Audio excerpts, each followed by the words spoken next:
Hey, folks, it's Kary Oberbrunner. I have with me a friend, an author, thought leader, Jon Giganti. How you doing today? What's up, Kary? Hi, Hey, everybody. man. Good to I'll see tell you, you, man. I'm even wearing a collar shirt for you. That's how important you are. I love it. I love it. I should have dressed up a little bit more. Just No, went you're with the good. weather You're today. good. You're good. Hey, listen, this is exciting. I saw Amazon right now. You're in the top 50 of all Amazon ebooks on planet Earth. Wow. Barnes and Noble, you're number 2 in all ebooks and the planet. You have a ton of friends. You posted last night. You had over 250 people. You got Joe. You got all kinds of people. Folks, Joe, what's up, Joe? tell us where you're from. We are giving away some prizes tonight. And Jon, first of all, man, congratulations. Thank you, brother. I Yeah, appreciate it. And yeah. thanks for all your help. I couldn't have done it without your team. And I mean, you talk about the friends. I'm so blessed to have so many amazing friends and my family, my wife, my kids, just so many cool people that have helped me along the way. I certainly stand on the shoulders of many people before me. Hey, listen, I was working out this morning early. I saw Chet. I told Chet, your book's out. Yeah, She was so thrilled. You got Jimmy Z. You got Jimmy. Jordan on LinkedIn. We got LinkedIn. We got YouTube. We got Jordan. Facebook. I mean, it's amazing. Awesome. So let's jump right into it, Jon. Yeah. I told my friends. They said, "What's your book about?" I said, "Listen, you've heard of ADD, attention deficit disorder." I said, Jon's book is about intention deficit disorder. And you've seen a trend, you've seen people that struggle with intention, lack of intention. Why did you write this book? Gosh, man, that's a big loaded question, but I love it. First of all, intention deficit I came across. So on my podcast, I was interviewing Dr. Russell Barkley, who's an expert on attention deficit disorder or ADHD. And as I was researching for that interview, I came across a talk he did that he talked about intention deficit disorder.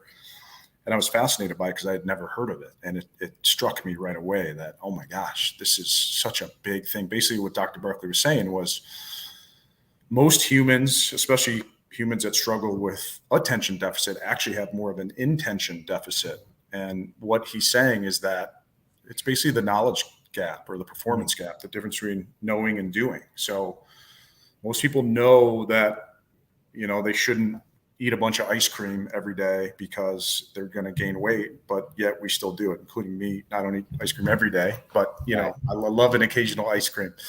And I think human nature, we struggle with this, and me definitely. And there's a whole piece I'm sure we'll dive into on the mental health side of things. For me, things that I struggle with in my past. So I had to figure out a way to rebuild, frankly, my life, my family, my career. And an intention became a huge virtue for me and a huge focus. And the more I focused and was proactive and being very intentional on certain things, the better outcomes I was able to achieve and the more impact, the more people I was able to serve. And that's a key piece of this too. This idea, there's two things, the idea of growing and then the other idea is of serving. And if you can put the two together where you're growing yourself, so you're ready to serve others, they're very congruent.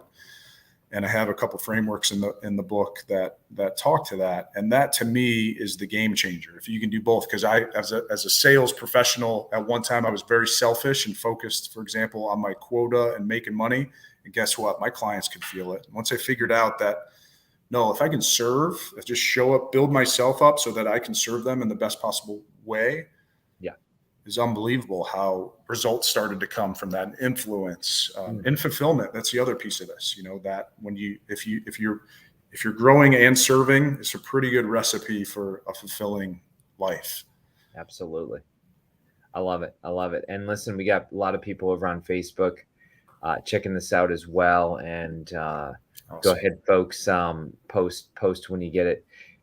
So the point is this, Jon, you talked about mental health, and I think that mental health is finally getting the attention it deserves. The stigma is starting to get dropped. You and I've chatted about different people like what's his name, Kevin Love, Yeah, sure. an Kevin Love, athlete. basketball player. Yeah, some of these. Go Cavs. Yeah, exactly. But why do you think there's a stigma, and even maybe if you're willing to jump into your Yeah. past a little bit, because I know you shared just this past weekend at the Igniting Souls conference, and it was very impactful, and a lot of people were touched by your authenticity. Yeah, absolutely. I mean, I think it's great. It's not just Kevin Love. You've got Simone Biles in the Olympics, Michael Phelps. You know, a lot of athletes are starting to come out and be very open with it. And it's interesting to me how athletes struggle a lot, and I think pride sets in, and you're too afraid to say, "Hey, I need help," or "I'm not okay." And that's cool to me that it's getting better. There's still a huge opportunity in this, and so my backstory is this: when I was 10 years old, I remember my dad going to the hospital for like 2 weeks. He basically had what was deemed a nervous breakdown. And I didn't know. I was 10 years old. I didn't really understand it, but I felt like it was pretty much swept under the rug. And I get it. Like, my parents were amazing. Neither one are living today, but amazing parents, raised me and my brothers the right way. I'm very grateful for them. But in the 80s, for example, the stigma was very, very high. Yeah. And I felt like it just wasn't talked about. And my dad lived a very good life, had a lot of great friends, and he was able to still do well despite that. Yeah.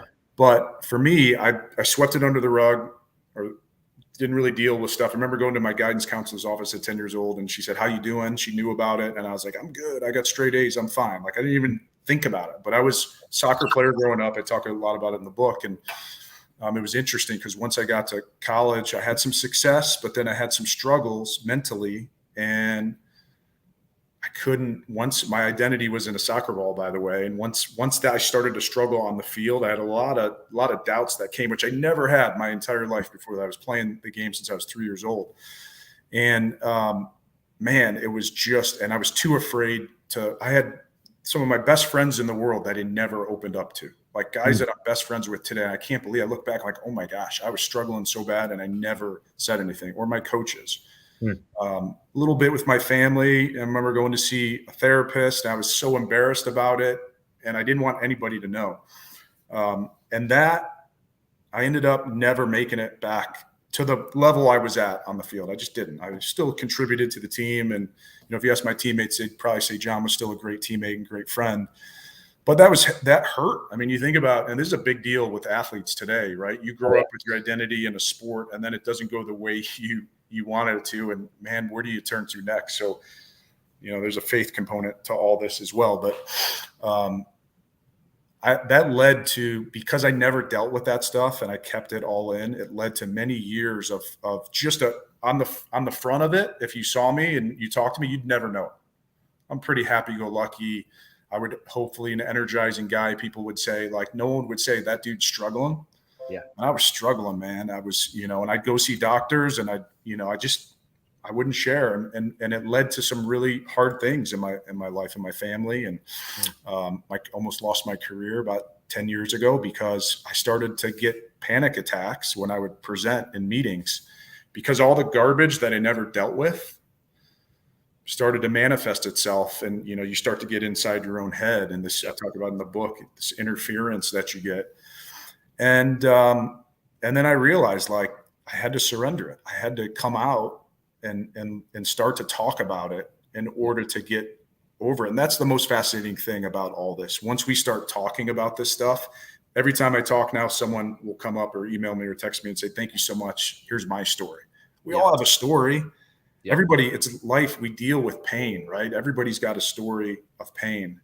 And the brilliance of life is where do we go with that pain? What can we do with it? And yeah, so trying to figure out a path to rebuild my family, my career, myself. And it doesn't, by the way, it's not perfect. There's still struggles, but super blessed to have the right support system, the right mindset, and the right, again, faith for me of just moving forward and to me, intention is being proactive, right? Not being reactive.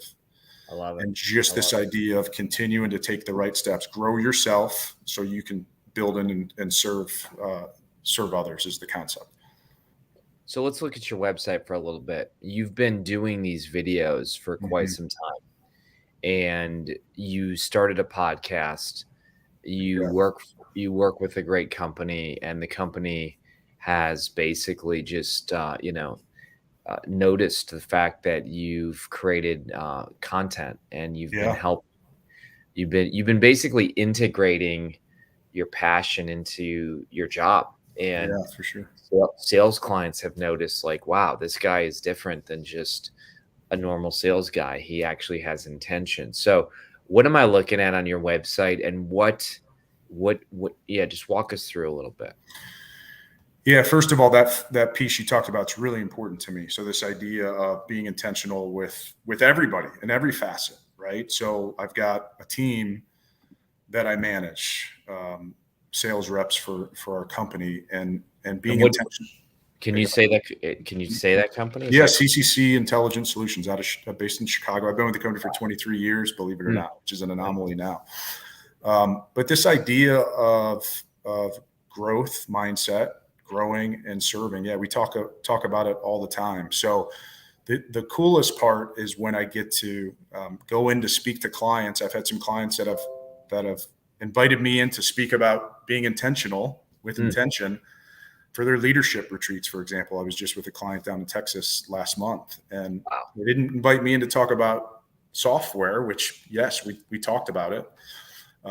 With my rep led a session on that, but I led a session on being intentional and talking about this stuff and talking about the mental health stuff. And, it resonated because these guys, again, most people don't feel comfortable talking about a lot of this mental health stuff. So I think we have to tear down the walls when it comes to this stuff. And again, I'm encouraged because every time I have a conversation, especially with high level leaders in the business world, they say, thank you. Appreciate your humility, how genuine you are about it. Wow, I can't believe you open up about this stuff, but it's cool. And I think more executives have to do it. I think a lot of people are struggling right now. The pandemic hasn't helped anything. A lot of this, if you look at Gallup's polls, stress rates are, and just the mental health challenges are up. Employee engagement's down, right? So, I mean, there's a lot of reasons for that. So my hope and prayer is that this book helps people actually execute and put as we talked about, it's simple. This framework is simple, but it's not easy to always execute. This idea of being very intentional, again, about growth and service. So right now, you're number one in motivational self-help, modern philosophy. I mean, all day I've been kind of like checking it out because I am your publisher. I'm pretty excited about this. But, it seems like there's a real desire to want to get clarity around this. And I think people are sick of the formulas, the 5 steps, the easy button to have a great life. I think people have seen through that. And your book is full of some difficult topics. I mean, you mentioned that you don't share about IDD in jest. I mean, you have close people that struggle with ADD. Correct. And so this isn't, some cute little phrase. This is a legit, hey, you've walked with people with ADD, but you think IDD could even be more fatal and the cost could be even higher. Let's talk a little bit about your website for a moment. What kind of helps are you offering on your website?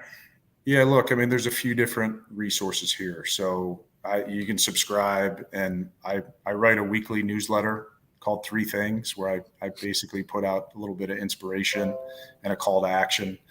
Podcast, which is on a little hiatus now because of the book, but I'm super blessed to partner with 1049 The River here in Columbus they've got an amazing podcast studio. So we've got a lot of great interviews already. James Clear, who wrote Atomic Habits, Michael Port, Alan Stein, Kary, I interviewed you as well. I'm proud of that content because there's a lot of great thought leaders that can really build into a lot of people. And then we're in flight now, actually building a course. So I wanted to, in addition to the book, build something that people could interact with me on a deeper level. And so we scripted and wrote a course and shot videos. It's not out yet. Here's a look at it. It's still being finalized as we speak, but probably in the next, I would say, a couple of weeks, that'll be launched. There'll be a piece there that's free for people to get some value for sure. And then there's an additional piece to go deeper. And my hope is that, again, this is all about adding value, right? If there's not value to be had for people, nothing else matters. I want to make sure I'm building into people the right way. Sure. So it's pretty cool to see it come together. I want this to be with intention to be a platform for people to go to and really move the needle. Look, I've shared with you before. I mean, when I was researching this book, when I first started, Michael Port, who's one of the endorsers of it, and I've done some speaking training with him at Heroic Public Speaking. He said, "Jon, you've got to launch an investigation." I did a whole keynote speech on servant leadership with him. And when I finished it, I said, you know what? It's not enough. There's more to my story that I think I need to take the covers off and share. And he said, "Jon, launch an investigation." I came across a stat on suicide as I was starting that process and starting the book early on last year. And I couldn't believe it. There's 800,000 people take their lives every year throughout the world, which is insane. If you do the math, I mean, it's heartbreaking how many each day. It's in the thousands. And I actually wrote the number on a Post-it note and put it up in my office just as a reminder and to keep me, because there's times where you're not motivated, and that number would always motivate me to keep going. Look, it's worth it if it reaches one person and it helps. I want people to know it's okay if you're not okay. You're not alone. And that's not just cliche, it's truth. Like mental health is affecting our kids more than anything right now. I mean, they've been through a lot in the last couple of years. We need to make sure our kids are okay talking about it, because you get on social media and you see what so-and-so's doing, and it's a comparison game. It's much harder than when you and I grew up. So we need an outlet for kids to be able to express, hey, I'm not doing well. I need some help. I mean, you hear stories all the time. There's a lot of collegiate athletes lately that have been very successful on the field, off the field. I mean, they're not in a good place. So we got to be, I think we're doing a better job, but man, can we get that 800,000 number down? Yeah. And I don't even want to put a number on it, but there's got to be a way to do this. And I'm hopeful that, again, this message could help with that. And you've listened, part of your story too. I mean, this book is a very, very vulnerable. When I read it, I was like, wow, not only is the content great, and Jon, I don't know if you have a slide deck on you, or if you can shoot me the link to your slides, the With Intention wheel. I'd love to share that. If you can't share it, let me see if I can pull it up. Keep talking. I'll see if I can pull it. Yeah. But I know in your book, when I read it, I was like, wow, I've known you for a decade, but I never knew that. And you tell these stories. In fact, there's one point where you tell the story about going on my mastermind when I took all of you to Shawshank prison, like the legit prison. And before we went on the tour that day, the coach that I had there, Chet Scott, basically, you tell the story in your book that you Chet held up an iPad, and he said, we can't help the people out there until we deal with the mess in front of our face. Mm-hmm. And talk to us that day about what the mess was in your life, because I think a lot of guys aren't open about stuff like this, and you were, and I think that's why your book is right now number 2 on Barnes and Noble. Yeah, man. Look, at that point, I was searching. I was in a hard place in my personal life and in my my career. And again, that was a point when I wasn't really open about this stuff. So I knew I kept trying to figure it out on my own, and it wasn't working. And life was, I mean, it was a struggle. So that thing in front of Chet's face that he showed, that was basically me, my interference, that I knew I need to open up and break down the barriers and just deal with the crap and be open about it. And I remember it being in Shawshank, the Ohio State Reformatory, is that what it's called, or Ohio Reformatory, where it was shot. And I remember it being in that prison cell and writing that letter, and I knew I was like broken. And it was, you look back on things and you say, that as bad as that was, it was literally one of the best moments of my life.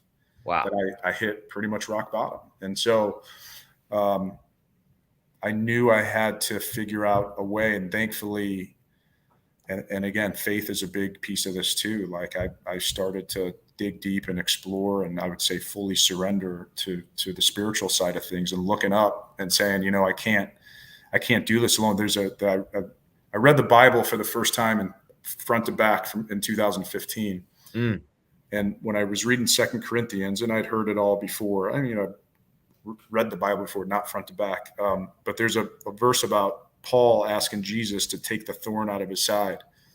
And he asked him 3 times. And Jesus says, Paul, my power is made perfect in weakness. Wow. And that blew me away. I'm like, oh my gosh. So you're telling me if I could actually embrace this, like that mindset of embracing weakness, there could be strength that comes from that. And that could be the message. That's deep, man. Yeah. I wonder how many people right now could say, well, gee, yeah, could God take my weakness and actually, make it my strength? Because I think the power of that verse is that we can't do it on our own strength. And you talk about panic attacks in your life. Can you share about that? And especially a guy in sales. Yeah. How I imagine that could have meant your job. Yeah. So, I mean, first off, to go back, when I was in high school, I won a presentation, a speech contest at my high school, my freshman year, out of like 250 students. I could speak. That wasn't an issue. Again, as I said earlier, as this manifested, I got to the point, I got so in my own head and so many fears and doubts that I literally had trouble speaking, and I would like lose track of my thoughts because I had so much garbage up there. And going down the path of trying to rebuild, I literally had one of these attacks in a presentation internally at our company. Very embarrassing. I'm getting up presenting, and I'm like, oh my gosh, I can't talk. And I left the room. I was like, big career killer, right? I mean, I was so embarrassed. I remember being in this hotel room. I fell asleep, and I'm like, oh my gosh, what's next? And you know what I did? I went the next week, I think, to Toastmasters. It was that quickly. And I said, I got to figure this out. And Toastmasters was a godsend for me.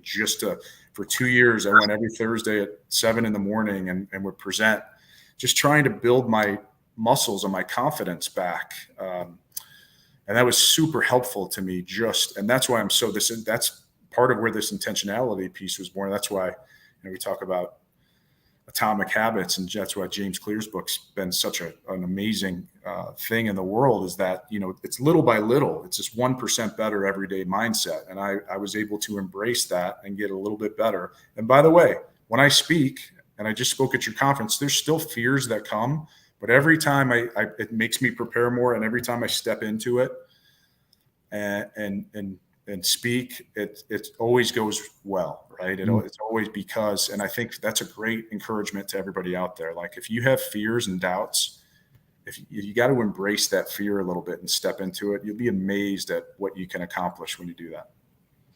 Let's jump into the table of contents here a second, because this is pretty powerful. I like this. And folks, if you want to go to Amazon right now, you can click contents, look inside, and you start out by taking this interesting perspective where you say lack of growing intentionally. And it's really this I don't. And then you go into lack of self-awareness, I don't know, lack of ownership, I don't care, lack of vision, I don't see, lack of discipline, I don't try, and lack of growth, I don't improve. And that's really what focused on self. Correct. Yep. And then you move into this like other part, right? Where if you're not growing intentionally yourself, then you can't serve others. And I imagine what if you can't serve others as a salesperson, you're not going to make sales. Yeah, Right. man. Of course not. And that's it. That's the key to sales is serving. If you can serve the right way and add value and solve problems, it's pretty amazing what you can accomplish if that's your primary focus. So yeah, these lacks. And by the way, I apologize. I wasn't able to pull up the That's fine. slides, Here but we are. this is fine. Yeah, I mean these are pieces that personally I lacked, and in my research and in working with a lot of people throughout my career and life, I mean I think it's just a lot of people struggle with it. Mm, So I mean lack of authenticity, for example, that's a huge thing. I think if you can be authentic and vulnerable that I'm talking about, it's amazing how many doors it opens. It just builds so much trust with people. So if you scroll down, Kary, you'll get into the actual wheel piece, and there's five components to being intentional, for yourself, and then five components for others. So the first step is awareness. The second step is agency. So you have a current state. Second step is taking ownership or agency. The third step is ambition. So your current state, you take ownership, and then you have a future state that you want to get to, and then you got to take action. None of this just happens, right? It's just not the law of attraction where you just dream it up and it happens. I mean, you got to do the work. That's probably one of the most important, if not most important thing, is to do the work, and then you got to adjust as you go. So it's not a complex framework, but mm. if you do it consistently over time, and it's a flywheel effect, it's a recipe for really good things from a growth perspective. And then on the second piece is the service piece. So being sincere, empathetic, resourceful. So resourceful is just figuring out a way to serve. Adding value is, for me in the business world, every meeting I go to, and I coach my team on this, we got to figure out a way to add value in every single meeting with every client. We're building partnerships. We're not vendors. Our goal is to be a partner with everybody. And then energy. How do you bring energy to people? Like, are you an encourager? Are you bringing positive energy and juice to people, or Mm. are you taking energy away? So, there's certainly could be more to it. I think this is the I think it's simplified great. I think it's great. approach. I love to like I was just looking at this. I started to say SERVE. Look at that. Serve. There we Is go. that I imagine that's got to be intentional. Absolutely. Yeah. I mean, of course. And thanks for bringing that up. Yeah. I mean, this is it, right? It's servant leadership. If we can Wow. serve, and again, I think this, a lot of people talk about always, it's always about others. And yes, it is, but it's about you too. You got to do both. You got to put yourself in the right position. Mm. Right. So whether for me, it's waking up every day, and I call it share time. So having some time in the Word of God, and then working out is crucial, right? I know there's certain activities that I have to do to put myself in a position to serve, and if I don't, I can feel it. It's not that I'm Mm. perfect at doing this stuff every day, but again, you can feel it. So um, I love yeah, it. I love it. And I like I like about this too. I mean, I've known you for years, but it's cool to see you in your lane as a thought leader.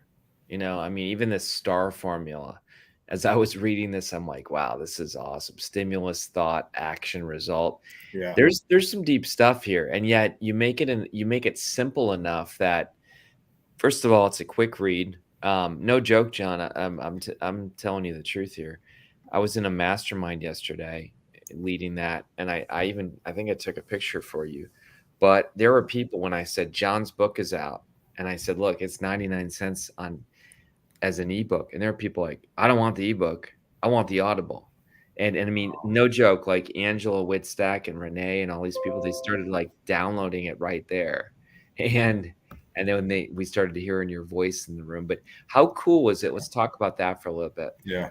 I know David Samuel, Mhm. our audio book engineer, produced your audio book. Yeah. It's awesome. And yeah, he did a great job. How was it reading, Yeah. reading your own audiobook?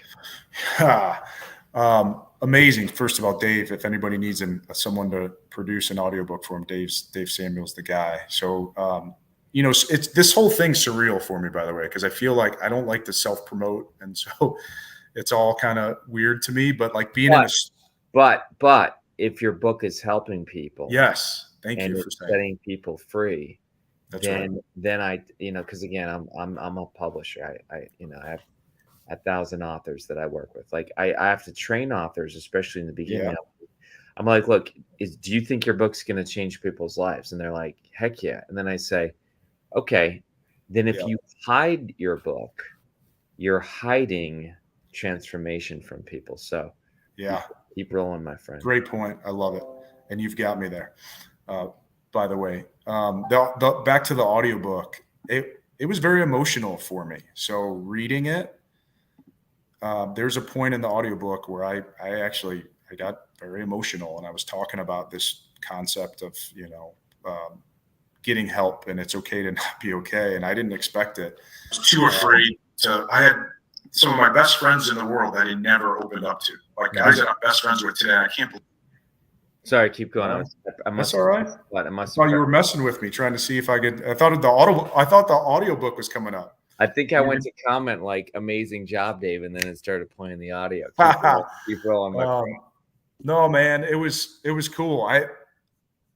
A lot of people consume books on audio now. I do a lot, so I think it's a great format. And the book is very lean, so that's on purpose to make it consumable. I fly a lot, and there's nothing better than on a 3-hour flight being able to finish a book on a flight if you really get into it. That's the way this is designed, that you can get through it. So the audible's around 3 hours too. So if that's the way people want to consume it, I'm all for it.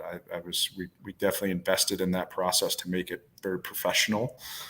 And I just hope this resonates. I want to add value. And what you said, I mean, the service piece is we were going through the process of writing and publishing this thing. That's with the filter the whole time. Does it serve the audience? Does it serve the audience? Does it serve the reader? So that's my hope. That's so good. Well, and I think the results speak for themselves. I mean, look at this. How is that? That's pretty crazy. You go to Barnes and Noble, you click the 10 best, or not 10, 100 best ebooks in the world right now, and look who's number 2. That's pretty nutty, man.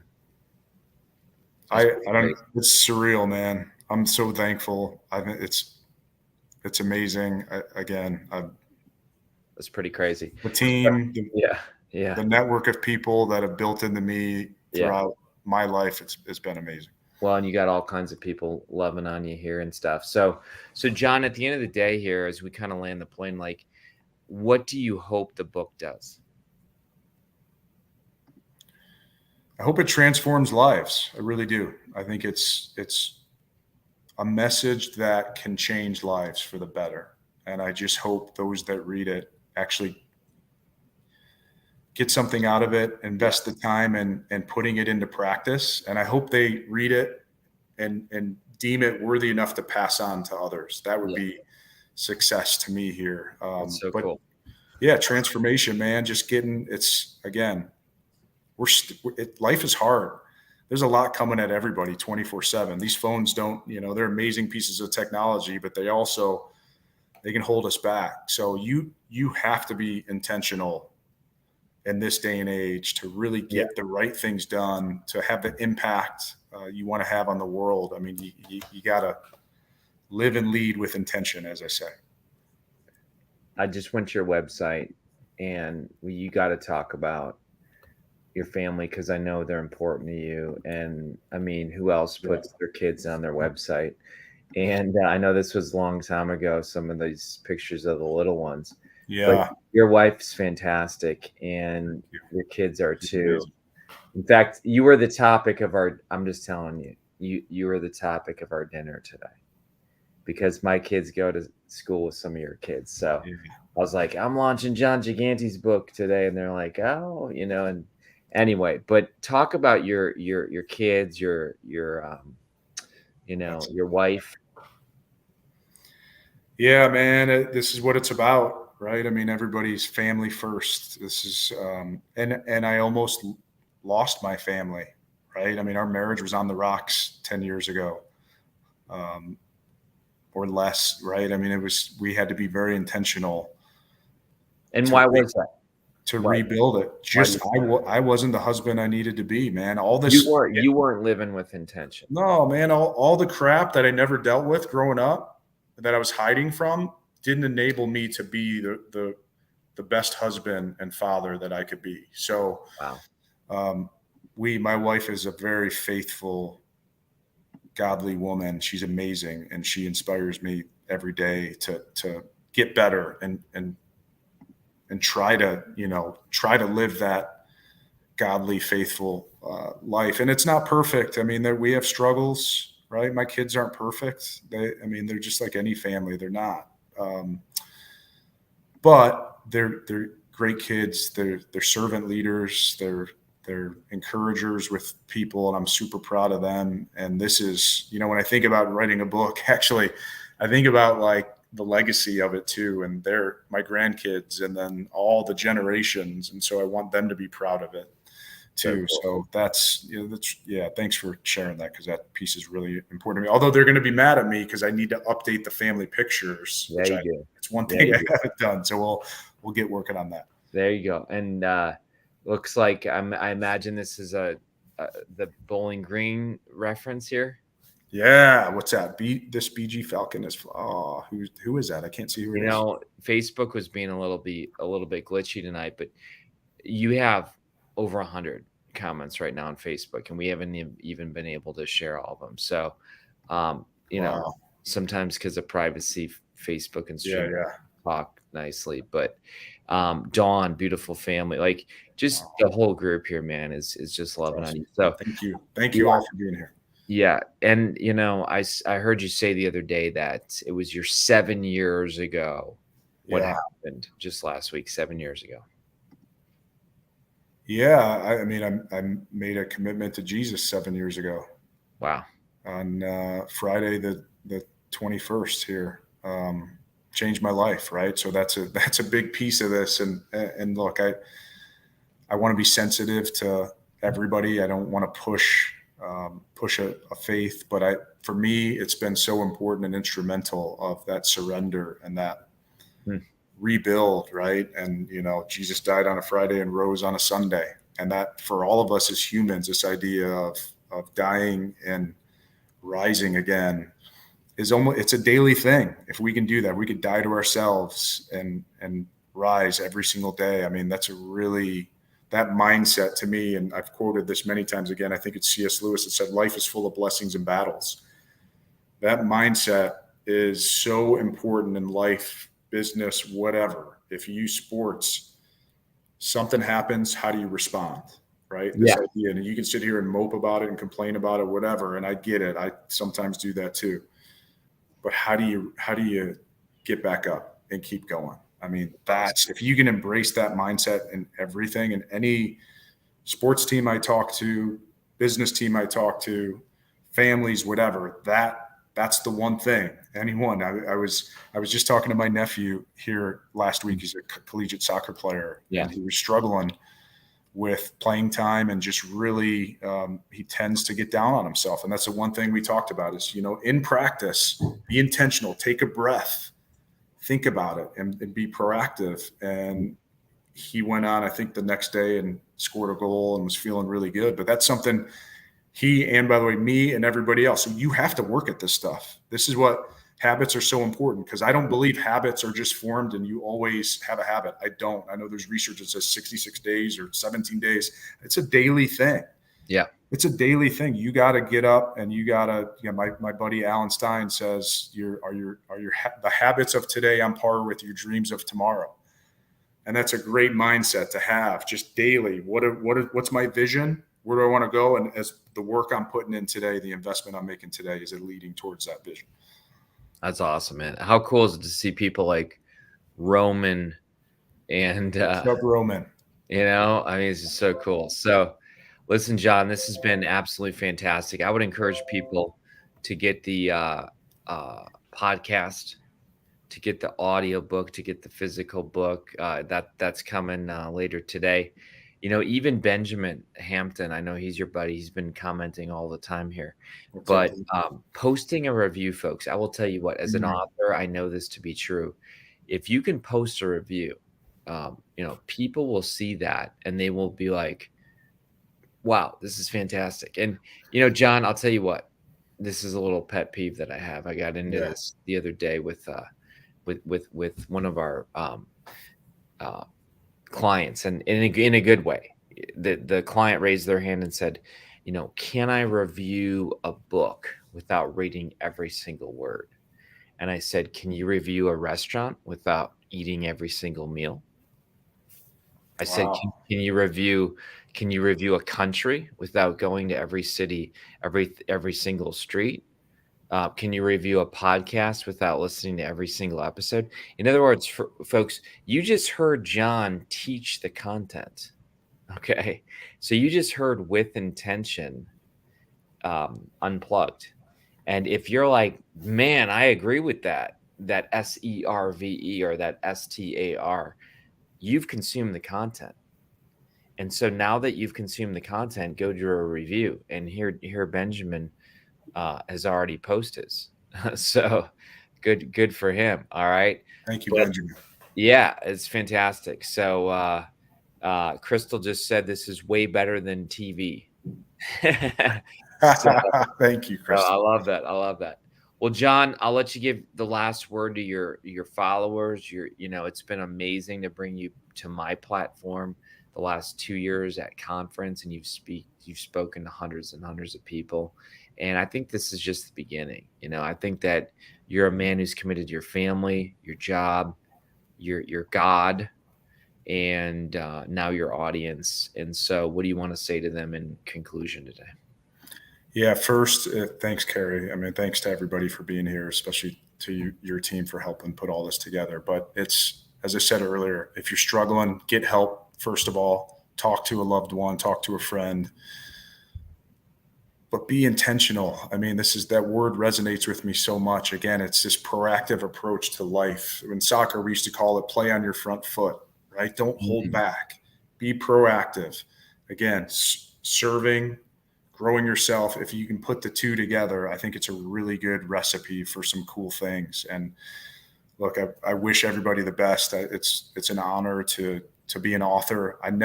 It's been a dream of mine to be a published author since I was little. My mom was an English teacher. And I never jumped in, right? Even knowing you for 10 years and seeing you publish other authors. So I'm humbled and honored that I've finished a book that I think will add a lot of value to people. And again, my hope and prayer is that people read it and it resonates and you pass it on and transform through it. So thank you. This is not about me. This is about service and all of you and helping just one person at a time. Folks, you heard it from John. I love what Benjamin said. Jon Giganti is one C short of gigantic. You ever hear that before? Have you ever heard that before? Of course, because I'm not super tall, so people laugh when they say, "Hey, your name kind of sounds like gigantic," and they see me like, "Man, you got the wrong name." So I'm giant. I'm giant in spirit. I love it. I love it. Listen, man, I've been called a lot of things in my life, so it's all good. But no, super proud of you. Super proud of your family, everything that you represent, and I know this is just the beginning. So great job. Enjoy it. Thanks, man. Appreciate you. Take care, my Thank friend. you all. Take care, everybody. Thanks, brother. Thanks all for listening in. God bless you. Share it with a friend, everyone. We'll see you.